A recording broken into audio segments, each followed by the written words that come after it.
ठाणे शहरात ड्रोन उडवण्यास मनाई, पोलीस आयुक्तांकडून प्रतिबंधात्मक आदेश जारी। ठाणे शहर पोलीस आयुक्तालयाच्या हद्दीत आता ड्रोन किंवा इतर मानवरहित हवाई वस्तू उडवण्यास मनाई करण्यात आली आहे। शहरात काही समाजकंटकांकडून या उपकरणांचा वापर होण्याची शक्यता लक्षात घेता कायदा आणि सुव्यवस्था राखण्यासाठी तसेच सार्वजनिक शांतता भंग होऊ नये यासाठी हे प्रतिबंधात्मक पाऊल उचलण्यात आले आहे। ठाणे पोलीस आयुक्त कार्यालयाने याबाबत आदेश जारी केले आहेत। या आदेशानुसार ठाणे शहर पोलीस आयुक्तालयाच्या कार्यक्षेत्रात कोणत्याही व्यक्तीला ड्रोन किंवा तत्सम उपकरणे उडवण्यास मनाई असेल। हा आदेश दिनांक 14 मे 2025 पासून लागू झाला असून 3 जून 2025 पर्यंत तो अंमलात राहील।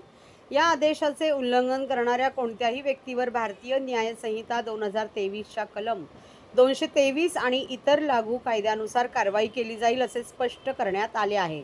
परिस्थितीचे गांभीर्य आणि तातडी लक्षात घेऊन हा आदेश तातडीने लागू करण्यात आला आहे असेही नमूद करण्यात आले आहे। उपायुक्त मुख्यालय 1 विशेष शाखा ठाणे शहर डॉ. श्रीकांत परोपकारी यांनी हे आदेश जारी केले आहेत।